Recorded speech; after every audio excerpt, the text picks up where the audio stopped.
Now it's time to get inside the creative mind of the man behind the movie, the writer, the director, the producer, the man, Mr. Barrington Marson. How you doing? How you doing? I'm great. How are you? I am feeling good. Yeah. The movie is completed. Yes. It's been such a long, tedious journey, but I'm really happy that's completed. I look forward to red carpet. Yes. It's going to be amazing, so I'm excited. So it's been a journey. You started writing in 2017. You met some challenges. Yes.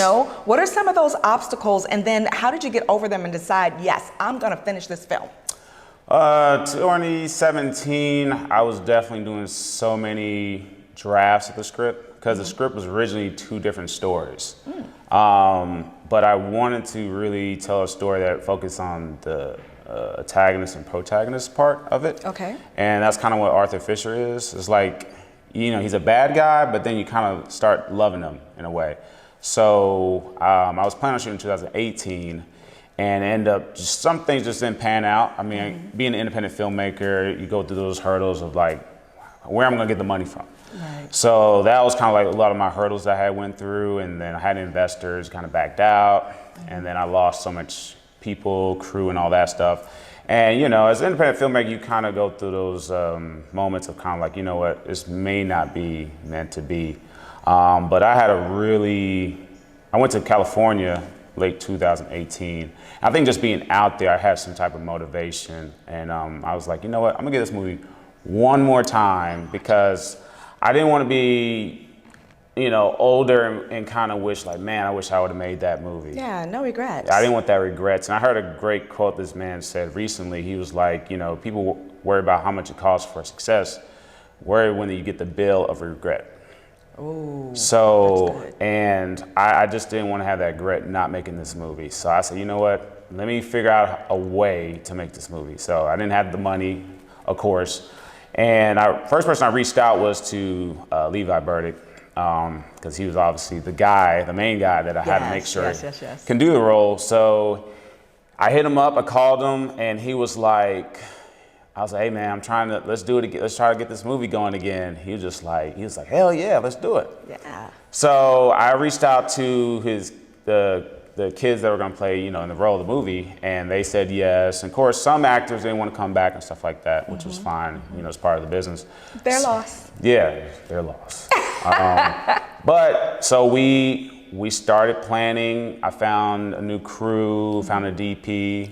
My DP is Juan Espanol, if I'm pronouncing his last name wrong, but a great guy. And we just started going to different locations and prepping, because I'm more of a visual person. I like to just take a camera and look at the location and just kind of go from there. But a lot of my filmmaking techniques comes from visual perspective.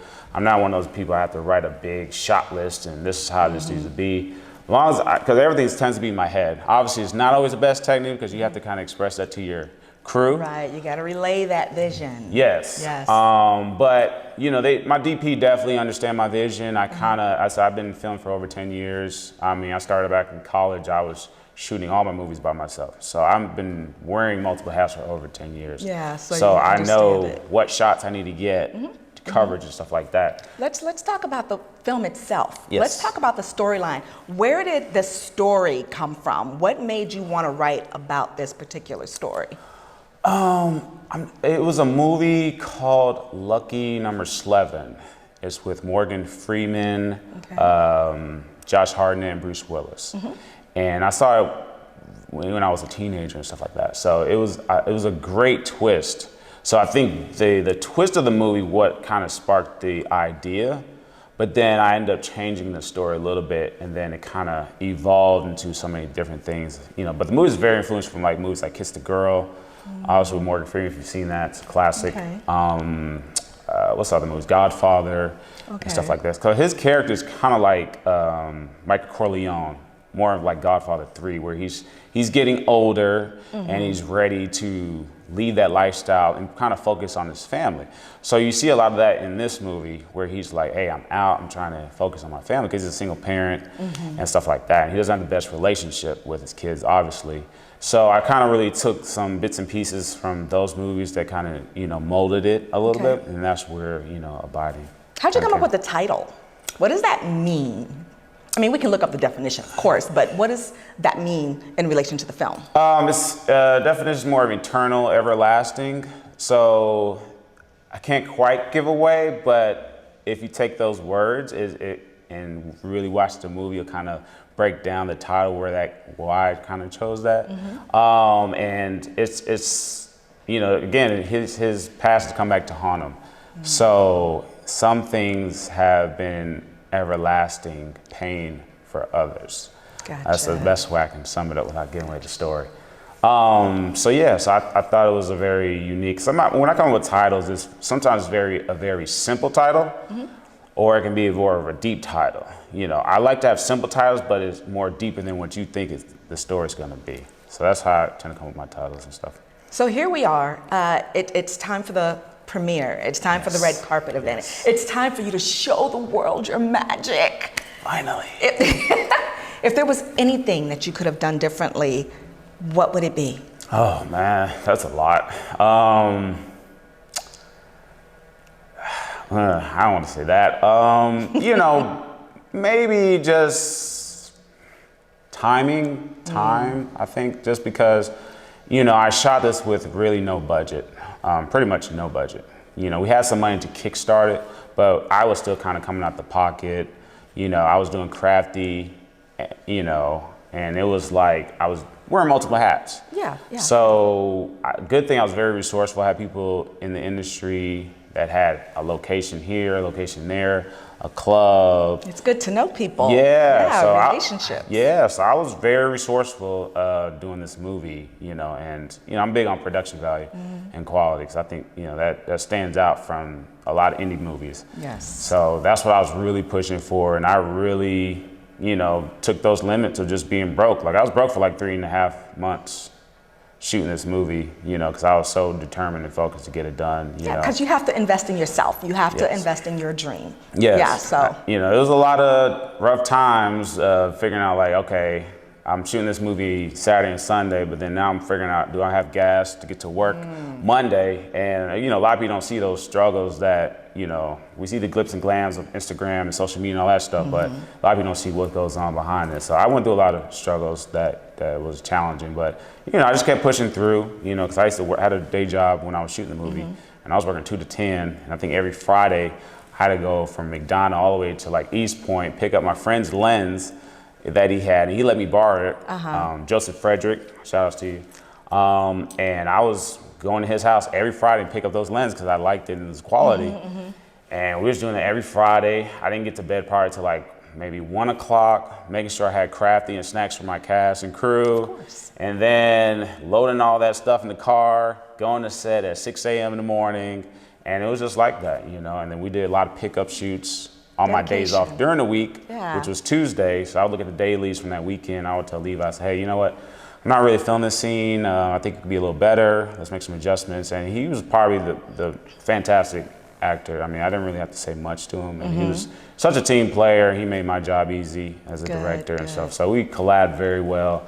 As a director, I like to, with my actors, I think, he was kind of talking about like, I like to let them breathe the role. He mentioned that you are the actor's director. Yeah. And I think that's so important, being an actress and having worked with people who weren't really interested really in how you were portraying the role. They just wanted the look of the shot. Right. And kudos to you for being that actor's director and allowing those characters and nurturing those characters to come to life, to bring your story to life. And I think it really shows.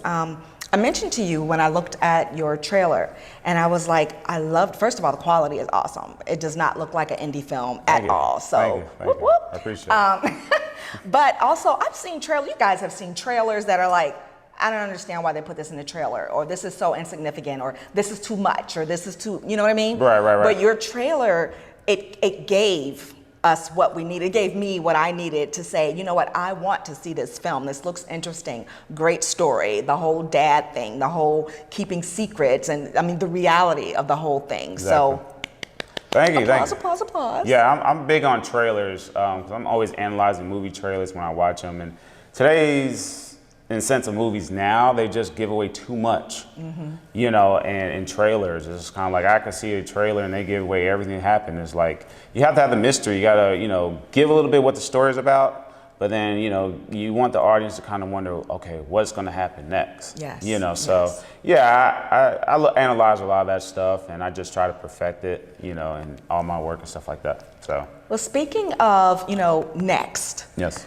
Barrington, you still have more things in the works. I mean, you've got these amazing trailers that you're going to show us for some upcoming projects. Tell us a little bit about what you got going on and what we can expect next. So right now I'm currently finishing writing a feature film called Mr. Watson. And it's a very interesting film. Is that like a detective movie?